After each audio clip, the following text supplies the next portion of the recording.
Silvia, gracias por venir. Hola, Mauricio. Por venir, Encantada, muchas gracias. Esta es tu casa. Antes que otra cosa, te quiero dar las gracias por hacer la biografía de Bioy Casares, uno de los grandes escritores mundiales. Diría del español.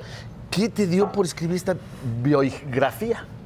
Bueno, ante todo el deseo de leer el libro que quería leer, escribirlo para leerlo, mejor dicho. Si el libro no está, ¿verdad? escríbelo. Exacto, no, necesitaba escribir este libro para eso, para poner un orden en todo el material que tenía, material que por supuesto tenía con sus diarios. El mismo Bioy escribió sus diarios, escribió memorias, escribió el Borges, que fue muy, muy importante, más de 1.600 páginas con sus conversaciones.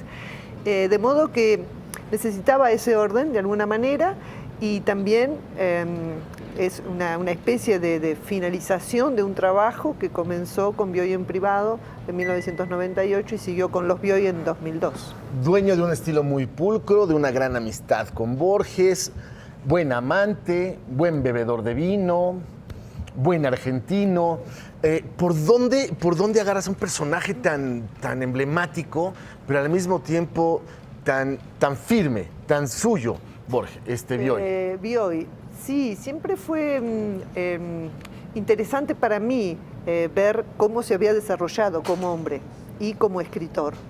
Entonces, este libro me dio esa posibilidad, porque evidentemente él siempre hablaba de su madre, de las lecciones que había aprendido de su madre, de por qué daba a conocer sus amores, por ejemplo, sus amoríos, por decirlo de alguna manera, por qué él era infiel y no sentía arrepentimiento.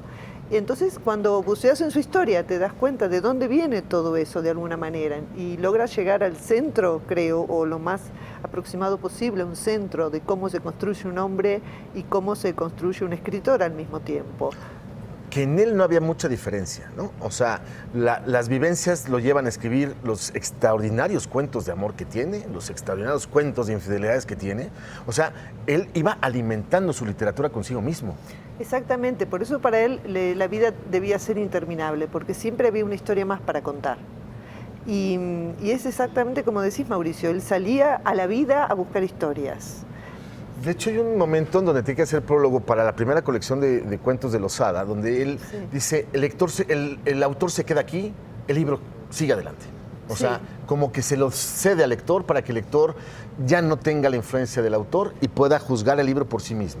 Exacto, y además la lectura completa la escritura, siempre, ¿verdad? Y sobre todo eso quedó muy claro, digamos, de manifiesto con la invención de Morel.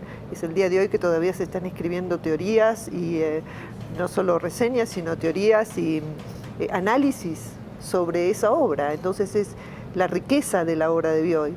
Es lo que se destaca, ¿verdad? Oye, y también del humor, ¿no? Cuando firma con H. Bustos Domecq, con Borges, se plagan de humor. La verdad es que hay un cuento dedicado al fútbol, por ejemplo. La gente que dice que no les gustaba el fútbol, pues ahí está muy claro, ¿no? Sí, le gustaba mucho el deporte, sobre todo a Bioy. Borges el deporte no lo entendía ni le interesaba, pero digamos que todo lo que tiene que ver con el deporte viene del lado de Bioy.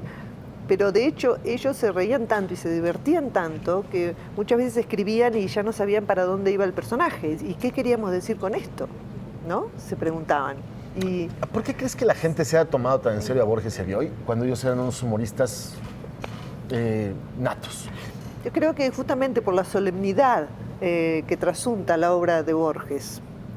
Si uno lee la obra de Bioy, inmediatamente el sentido del humor es algo que es tan palpable, que está tan en la superficie, digamos, que evidentemente no hay discusión. Creo que la solemnidad de Borges hizo que mucha gente no viera ese sentido del humor. De cualquier manera, la ironía y la sátira se ve más en la literatura de Bioy, por supuesto, que en la de Borges. Pues ojalá estés preparando una biografía de Cortázar también, porque la verdad es que es otro personaje. Ustedes los argentinos tienen mucha, muy buena literatura. Muchas gracias. Es verdad, hay grandísimos escritores en Argentina, los hubo y los habrá. Y bueno, de Borges, de Cortázar ya se ha escrito mucho. Bueno, me hubiese gustado, pero me quedo simplemente con su literatura y que los demás escriban los libros que hubiesen querido leer. Leer de Cortázar. De Cortázar. Bueno, Silvia, muchas gracias por venir. Esta es tu casa. Muchas gracias, Mauricio. Bueno, ahí está el libro. La verdad es que es un escritor exquisito. Vayan al libro y después vayan directamente a Obra de Bioy Casares, que también es la intención de esta biografía. Nos vemos.